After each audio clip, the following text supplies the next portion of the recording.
ओम श्री शिवाय नमस्तुभ्यम। ओम नमः शिवाय। सोमवार अष्टमी का दिन शिव और शक्ति के मिलन का अत्यंत पावन अवसर माना जाता है। शिव पार्वती सोमवार अष्टमी व्रत कथा प्रस्तुत कर रहे हैं। इस कथा को भावपूर्वक संगीत भजन और शिव महिमा के वर्णन के साथ विस्तार देखकर वैभव रूप दे सकते हैं। सोमवार अष्टमी महात्म शिव शक्ति का मिलन हुआ था। मंगलचारण और भूमिका कथा की शुरुआत भगवान शिव के ध्यान से करें। ओम नमः शिवाय। कपूर गौरम करुणावतारम संसार सारम भुजगेंद्रहारम सदा वसंतम हर्यदवंदे भवम भवानी सैतम नमामि।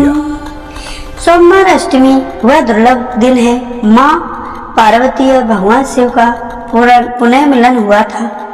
इसे संयोग तिथि माना जाता है। जो कुंवारी कन्याएं स्वयं वर चाहती हैं या जिनके वैवाहिक जीवन में कलेश है, उनके लिए यह कथा अमृत के समान है।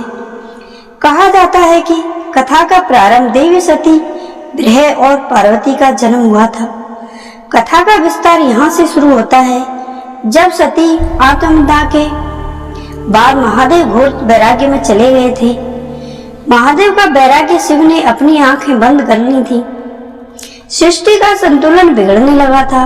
तारकासुर का आतंक बढ़ता जा रहा था, जिससे केवल शिव पुत्र ही मार सकता था और शिव पुत्र मारने के लिए शिव पार्वती को एक होना ही था।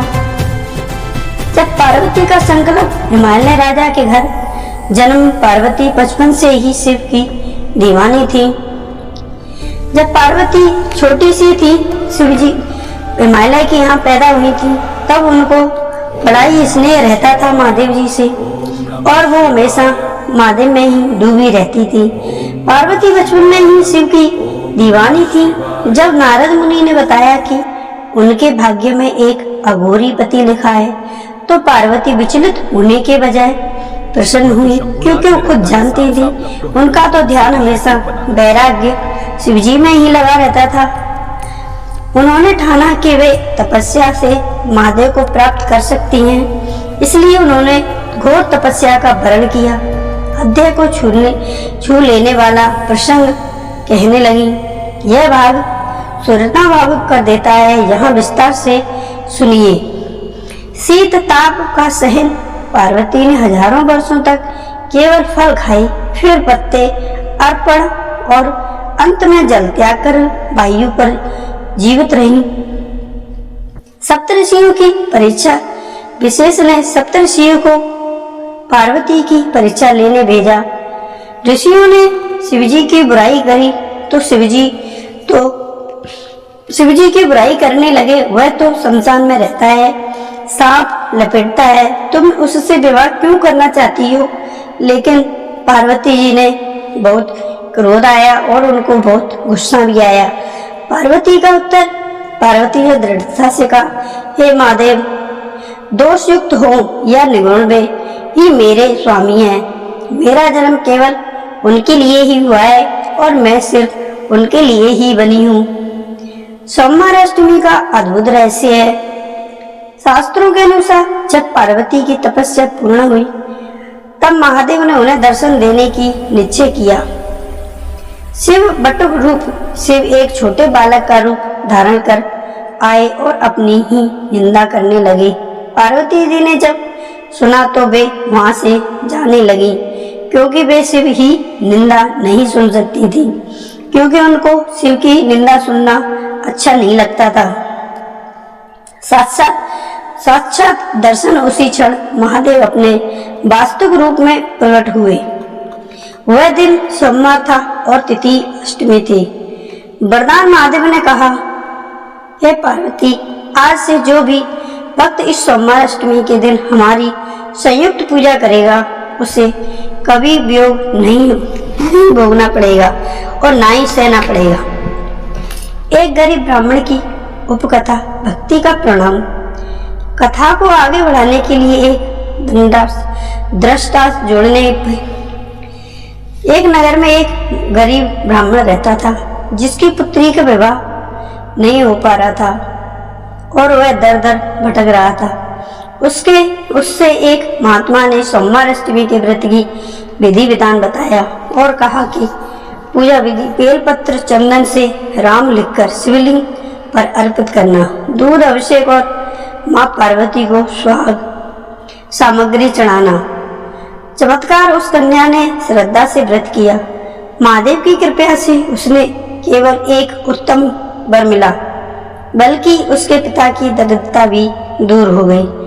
व्रत का फल और उपसंहार। इस कथा के समापन पर भक्तों को यह समझ में आना चाहिए कि सोमवार अष्टमी के दिन शिव मंदिर के अशोक सुंदर वाले स्थान पर 7 बिंदी सिंदूर की लगाने और महादेव को जल चढ़ाने से मन की मुरादें पूरी होती हैं। शिव केवल पत्थर की मूर्ति नहीं है। विश्वास है पार्वती केवल देवी नहीं है, संपूर्ण की प्रकथा है। बोलो शिव शंकर भगवान की जय।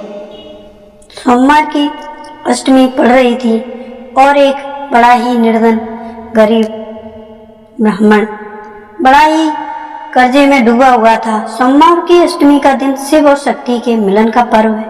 कर्ज से मुक्ति के लिए इस दिन की महिमा अपार है। इसे और अधिक भक्तिपूर्ण कथा सोमवार अष्टमी कर्ज मुक्त और महादेव की कृपा की कथा। जिस दिन सोमवार की अष्टमी पड़ती है, अगर किसी पर कर्ज हो गया है तो वो इस व्रत को करे और कथा सुने। इसमें जो बताया गया है उसी विधि विधान पूर्वक पूजन करे, बेलपत्र चढ़ाए तो उसे कर्ज से मुक्ति अवश्य मिलती है। कथा की भूमिका, ऋण का बोझ और भक्त की व्याकुलता। बहुत समय पहले की बात है कि उज्जैन नगरी में एक धनंजय नाम का एक व्यापारी रहता था। धनंजय स्वभाव बहुत दयालु और धार्मिक था, लेकिन प्रभु के खेल के कारण उसका व्यापार पूरी तरह ठप हो गया। जो लोग कभी उसे कर्ज लेते थे उन्होंने पीठ फेर ली और धनंजय खुद भारी कर्ज से जाल में फंसता चला गया।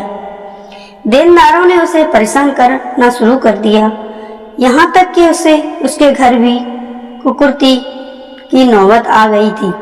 वह इतना दुखी हुआ कि उसने आत्महत्या करने का निर्णय लिया और अंतिम बार महाकालेश्वर दर्शन करने मंदिर चला गया। गुरु का मार्गदर्शन और सोमवार अष्टमी का रहस्य। महाकाल मंदिर की सीढ़ियां पर धनंजय रो रहा था। तभी वहां एक सिद्धि महात्मा का आगमन हुआ। धनंजय की व्यस्तता सुनकर महात्मा मुस्कुराए और बोले, पुत्र, जब साक्षात ब्राह्मण के स्वामी शिव तुम्हारे पिता हैं तो तुम अनाथ की तरह क्यों रो रहे हो? क्या तुम्हें सोमवार की अष्टमी के गुप्त रहस्य का ज्ञान नहीं है क्या? महात्मा ने बताया कि जब सोमवार के दिन अष्टमी तिथि पड़ती है तो शिवलिंग के अशोक सुंदरी वाले स्थान पर शिवलिंग की जलाधारी के बीच में जो उभरी हुई रेखा होती है, वहां महादेव के चरणों में किया गया विशेष अर्पण व्यक्ति के बड़े से बड़े कर्ज को समाप्त कर देता है। धनंजय का कठिन व्रत और भक्ति। महात्मा के कहे अनुसार धनंजय ने आने वाली सोमवार अष्टमी का संकल्प लिया और उसने अपनी अंतिम जमा पूंजी से पूजन सामग्री जुटाई। 31 बेलपत्र जिन पर सफेद चंदन से ओम लिखा था, 31 चावल के दाने बिना टूटे हुए, थोड़ा सा शहद और दूध लिया। उसने पूरे दिन उपवास रखा। प्रदोष काल शाम के समय में उसने शिव मंदिर जाकर महादेव अभिषेक किया।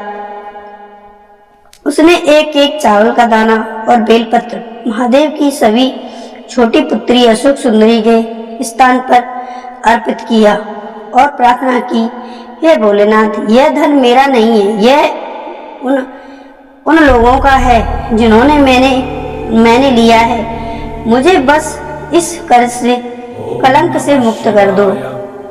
महादेव का चमत्कार हुआ। रात को जब धनंजय मंदिर से घर लौट आया था तो उसे अपनी पुरानी दुकान के तहखाने में एक पुराने बक्से के बारे में याद आया जो उसके दादाजी ने रखा था। जब उसने उसको खोला तो उसे उसमें कुछ ऐसे पुराने कीमती रत्न और हिसाब की बही मिली जिसमें कई बड़े व्यापारियों पर उसके परिवार का उधार बकाया था। अगले दिन ही एक पुराना मित्र उसके घर आया जिससे वर्षों पहले उसके पिता से मदद ली थी। वह मित्र आज बहुत समृद्ध तथा और उनसे धनंजय का सारा कर्ज चुकाने की जिम्मेदारी ले ली। धीरे धीरे धनंजय का व्यापार फिर से चल पड़ा और कुछ ही महीनों में वह पूरी तरह कर्ज से मुक्त हो गया। यह कथा हमें सिखाती है कि जब इंसान के सारे रास्ते बंद हो जाते हैं तो हम महादेव सोमवार अष्टमी वाला मार्ग खुलता है, जिससे हमें सोमवार अष्टमी वाला व्रत अवश्य करना चाहिए। कर्ज मुक्ति के लिए विशेष विधि और जो इस कथा का सार सुनता है उसको अवश्य पता होना चाहिए कि सोमवार वाली अष्टमी के दिन हमें क्या करना चाहिए। जहाँ तपस्या ने प्रेम को जन्म सोमवार दिया अष्टमी में और प्रेम ने सृष्टि को संवार दिया। लगाकर उस शिवलिंग के अशोक सुंदरी वाले स्थान पर चिपका दें। अपनी समस्या महादेव के कानों में कहें। सफेद वस्तुओं का दान करें। श्रद्धालुओं को महादेव कर्ज हरता ऋण मुक्तेश्वर। जो व्यक्ति इस कथा को सुनता है या दूसरों को सुनाता है उसके जीवन में कभी आर्थिक दरिद्रता नहीं आती है। बोलिए ऋण मुक्तेश्वर महादेव की जय। बोलो अष्टमी सोमवार की जय।